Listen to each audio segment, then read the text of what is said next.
Hello, ഇന്നിപ്പം ഞാൻ പണി കഴിഞ്ഞ് വന്നപ്പോൾ കണ്ടോ 9:30 ആകുന്നു. ഞാൻ പറഞ്ഞില്ലേ, രാവിലെ ഞാൻ പോയപ്പോൾ പറഞ്ഞില്ലേ ലേറ്റാവും വരാനെന്ന്. എന്തായാലും കുഴപ്പമില്ല. എന്താ പറയുക, എൻ്റെ കണവൻ അടുക്കള ഭരണം ഏറ്റെടുത്തിട്ടുണ്ട്. പുള്ളിക്കാരൻ എന്തോ സ്പെഷ്യൽ ഉണ്ടാക്കുന്നുണ്ട്. ഞാൻ പറഞ്ഞു വന്ന വഴിക്ക് ബ്രെഡ് വാങ്ങിച്ചുകൊണ്ടോ, നമുക്ക് ബ്രെഡും മുട്ടയും വെച്ച് എന്തെങ്കിലും സാമഗ്രികൾ ഉണ്ടാക്കാമെന്ന്. എന്തായാലും ഞാൻ വന്ന വഴിക്ക് പാനിപ്പൂരി വാങ്ങിച്ചുകൊണ്ട് വന്നു. കാരണം ഞങ്ങളുടെ ഇവിടെ ഒരു പാനിപ്പൂരി ചേട്ടൻ നാട്ടിൽ പോയിക്കണ കാരണം ഞങ്ങൾ കുറച്ച് നാളായി പാനിപ്പൂരി കഴിച്ചിട്ട്. എന്തായാലും വന്നതിൻ്റെ സന്തോഷത്തിൽ ഞാൻ പാഴ്സൽ വാങ്ങിയിട്ടാണ് വന്നത്. അപ്പോൾ എന്തായാലും അത് ഞങ്ങൾ സന്തോഷത്തോടെ ഞങ്ങൾ കഴിക്കുകയാണ്. കാരണം ഞങ്ങൾക്ക് അറിയത്തില്ലായിരുന്നു. ഞങ്ങൾ വിചാരിച്ചു പുള്ളിക്കാരൻ ഇവിടുന്ന് നാട് വിട്ട് വല്ലതും പോയതായിരിക്കും എന്ന്. ഇന്നിപ്പോൾ കണ്ടപ്പോൾ ഞാൻ ബിജു വന്ന വഴിക്ക് കണ്ടില്ല, ഞാൻ വന്ന വഴിക്ക് അവിടെ ഇരിപ്പുണ്ടായിരുന്നു. അപ്പോൾ ഞാൻ ഇങ്ങനെ ചോദിച്ചപ്പോഴാണ് പറഞ്ഞത് ആൾ നാട്ടിലൊക്കെ പോയിരിക്കുകയായിരുന്നു എന്ന്. എന്തായാലും സന്തോഷം വന്നതിൽ. നല്ല ടേസ്റ്റാണ് കേട്ടോ പാനിപ്പൂരി പുള്ളിയുടെ.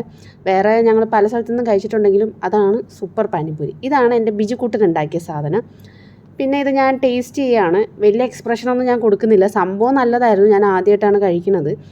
നല്ല ടേസ്റ്റും കാര്യങ്ങളൊക്കെ ഉണ്ടായിരുന്നു. പക്ഷെ ഞാൻ വലിയ എക്സ്പ്രഷനൊന്നും കൊടുത്തില്ല. കൊള്ളാം അങ്ങനെ.